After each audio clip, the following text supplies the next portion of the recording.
Level up patrol na! Level up patrol na! Level up patrol na!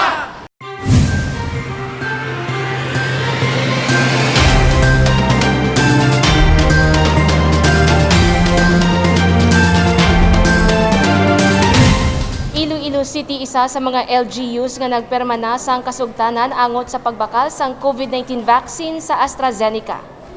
Formal na nga nagperma sa kasugtanan ang lokal nga panguluhan sang Iloilo City upod ang National Interagency Task Force kag AstraZeneca iniangot sa pagbakal sang COVID-19 vaccine sa British-Swedish multinational pharmaceutical and biopharmaceutical company nga AstraZeneca.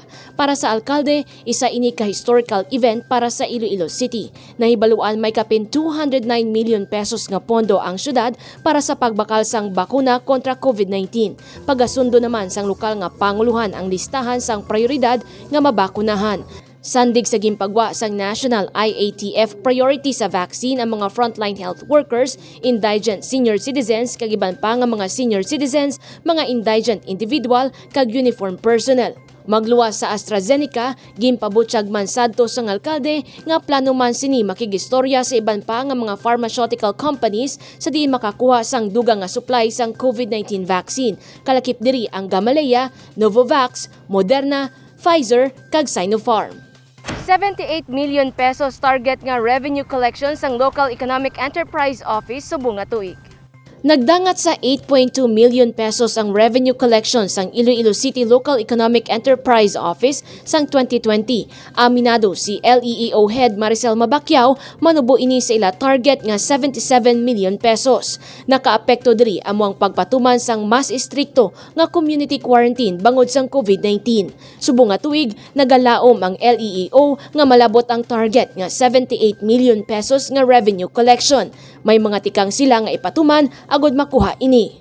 Continue natin ang drive sa mga rentals naton, ang ato ng mga entrances, may plan kita nga pag-adjudicate sa ato ng mga stalls sa kada markets, at ang ato nga bantayan din natin ang collection natin sa mga nagasulog, especially ang mga entrances natin. Magapadayon man ang pagpatuman sa mga health protocol sa mga merkado publiko. Of course, for 2021, padayon ang drive natin sa revenue collection. Kaya mo kita siya ang importante sa LEEO.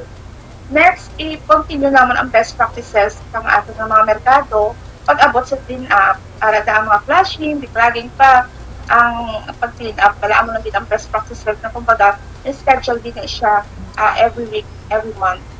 Then, continue man gyapon ang minimum health standard protocol sa ating merkado. Despite na open na kita sa new normal, padayunon pag naton ang paghalong ang pagpantay diri sa mga entrances naton sa mga primary national face mask, hand washing naton, ara magyapon sa mga merkado naton, kag ang mga distancing.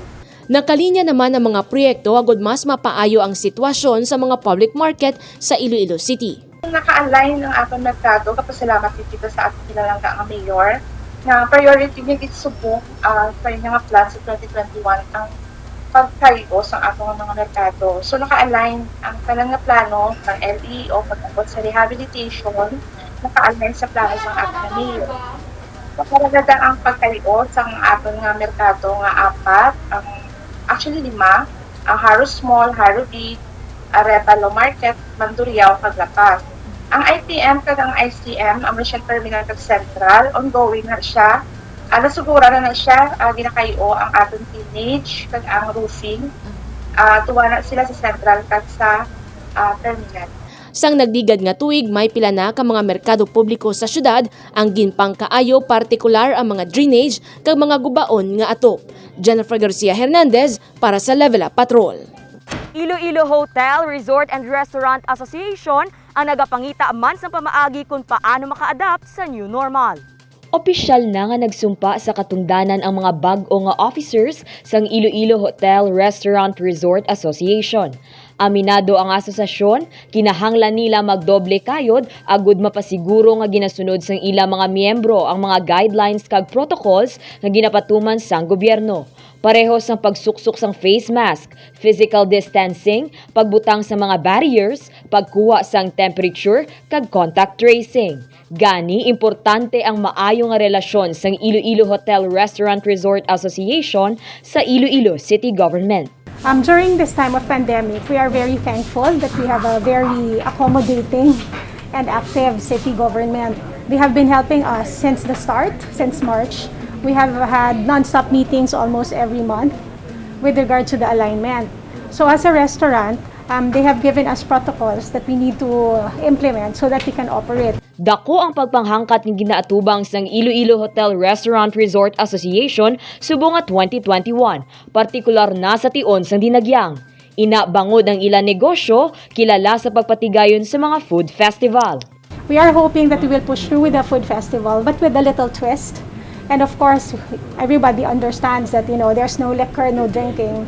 So it will be focused more on food, and we will bring out the best of Iloilo. Nagalaom ang Iloilo Hotel Restaurant Resort Association nga suportahan sang publiko ang mga restaurants, mapa-take out man o kung dine-in kag sundon gid ang mga ginapatuman nga protocol. Dane Raffles para sa Level Up Patrol.